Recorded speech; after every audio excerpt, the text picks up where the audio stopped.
This TikToker's viral video sent him to a Russian prison. He mimicked a wounded Russian soldier who was desperately trying to survive by throwing away the bomb dropped on him before it detonates. This video went so viral and ended up getting 29 million views online. But he didn't only get millions of views from strangers on the internet, because some of those viewers ended up being the Russian government. They were so angry to the point that the very next day, masked officers picked him up at his home, put him in a van, and immediately detained him in an undisclosed location. News all over Russia about him spread in a snap, and he was nowhere to be seen. And then, out of the blue, 2 weeks later, he resurfaced looking kinda different. He was bald, he had no eyebrows, and he had a lot of visible bruises on his face. And then he was shown on social media giving this teary-eyed public apology.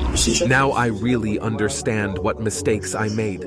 I regret it, and I'm very ashamed. I think that if I had been in the place of that soldier in the trench, then I would not have survived. I feel like an animal. Forgive me, please. But the next thing he did when he was released sent shockwaves through Russia, because he exposed how he experienced hell at the hands of the Russian soldiers. My name is Nekoglai. I was full of blood, kneeling and saying sorry, but they were hitting me like a dog and sexually abusing me. I'm worried I would be punished for this video again. First, he made it clear that he was not arrested for posting the viral video. Instead, he was charged for illegal migration. Police looked for another reason to pin him down legally. But in an attempt to break free, Nekoglai admitted to bribing the police during arrest. He exposed that these police officers accepted his bribe of money. But just when he thought the bribe would be enough, police still found ways to stop him from contacting the outside world. They confiscated his phone and didn't allow him to contact his lawyer. But in the detention center, the officers forced him to sign the document as a proof that they didn't seize any of his belongings. But this abuse was just the beginning, because during his detention, the men who were in charge became physically abusive. And during his abuse, before his phone was taken away, he was able to take photos of himself to document his injuries. His arms and knees were broken just after 5 days of being in detention. But this is just the tip of the iceberg, because the next thing Nekoglai shared scared the hell out of everyone. Because he shared that these men forced him to record an apology video for discrediting the Russian army, which he refused because he believes that he didn't do anything wrong. So what his captors did next is the kind of torture that we only see in movies. They started to beat me like a dog. They kicked me. They beat me with all their might. With their hands and feet, they jumped on me. And these men even filmed Nekoglai while being tortured.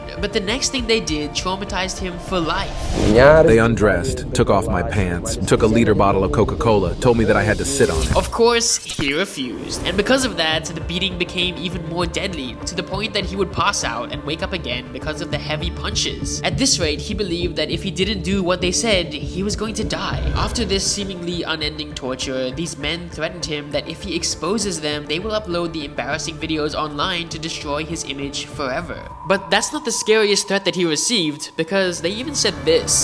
They will come to me, find my family and friends, and kill everyone. So at this point, Nekoglai decided to be cooperative so that he can be released much sooner. He apologized, he kneeled on the floor, covered in his blood, and agreed to record an apology video to finish it all. After 2 weeks, the Russian Federation deported Nekoglai to Moldova, and he vowed never to return to Russia again. But that wasn't the end. But as soon as he got better, he started teasing the Russian government again by reenacting the horrors he experienced, like this and this. And because Nekoglai wanted to get a little justice, he vowed to support Ukraine in the ongoing war. He donated assault drones, cars, and even went to the battlefield to fight alongside Ukrainian soldiers. And because of this, Russia declared Nekoglai as one of the most wanted persons in Russia. But it seems that Nekoglai is not afraid of them anymore.